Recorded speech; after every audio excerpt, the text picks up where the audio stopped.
السلام علیکم ورحمۃ اللہ وبرکاتہ۔ لیلۃ الجائزہ یعنی انعام کی رات۔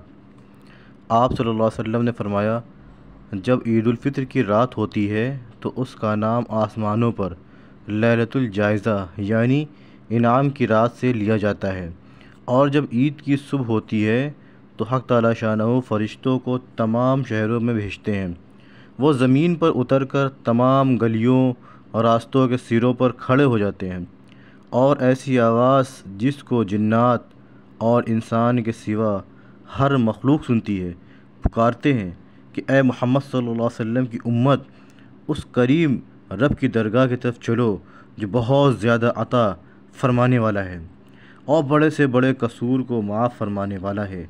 پھر جب لوگ عیدگاہ کی طرف نکلتے ہیں تو حق تعالی شانہ فرشتوں سے دریافت فرماتے ہیں، کیا بدلہ ہے اس مزدور کا جو اپنا کام پورا کر چکا ہو؟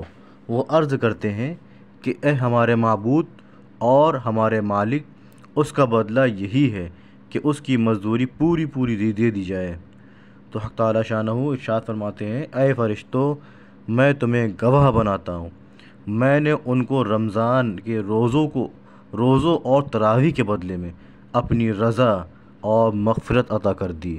اور بندوں سے خطاب فرما کر ارشاد ہوتا ہے کہ اے میرے بندو، مجھ سے مانگو، میری عزت کی قسم، میرے جلال کی قسم، آج کے دن اس اجتماع میں مجھ سے اپنی آخرت کے بارے میں جو سوال کرو گے عطا کروں گا، اور دنیا کے بارے میں جو سوال کرو گے اس میں تمہاری مصلحت پر نظر کروں گا۔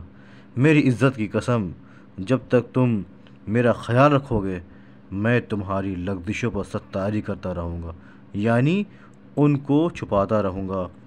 میری عزت کی قسم اور میرے جلال کی قسم، میں تمہیں مجرموں اور کافروں کے سامنے رسوا اور فضیحت نہ کروں گا۔ بس اب بخشائے اپنے گھروں کو لوٹ جاؤ، تم نے مجھے راضی کر دیا اور میں تم سے راضی ہو گیا۔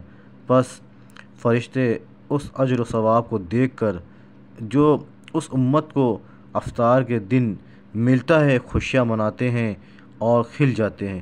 اللہم اجعلنا منہم۔ ناظرین، حدیث بالا میں عید کی رات کو انعام کی رات سے پکارا گیا۔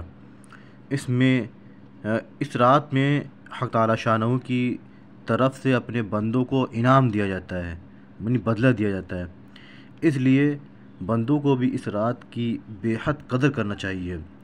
بہت سے لوگ عوام کا تو پوچھنا ہی کیا، خواص بھی رمضان کے تھکے ماندے اس رات میں میٹھی نیند سوتے ہیں۔ حالانکہ یہ رات بھی خصوصیت سے عبادت میں مشغول رہنے کی ہے۔ نبی کریم صلی اللہ علیہ وسلم کا ارشاد ہے کہ جو شخص ثواب کی نیت کر کے دونوں عیدوں میں جاگے اور عبادت میں مشغول رہے، اس کا دل اس دن نہ مرے گا جس دن سب کے دل مر جائیں گے، یعنی فتنہ فساد کے وقت جب لوگوں کے قلوب پر مردنی چھاتی ہے، اس کا دل زندہ رہے گا، اور ممکن ہے کہ سور پھونکے جانے کا دن مراد ہو کہ اس کی روح بے ہوش نہ ہوگی۔ اللہ تعالیٰ ہم سب کو اس رات کی قدر کرنے کی توفیق عطا فرمائے اور عبادت میں مشغول رہنے کی توفیق عطا فرمائے۔ السلام علیکم۔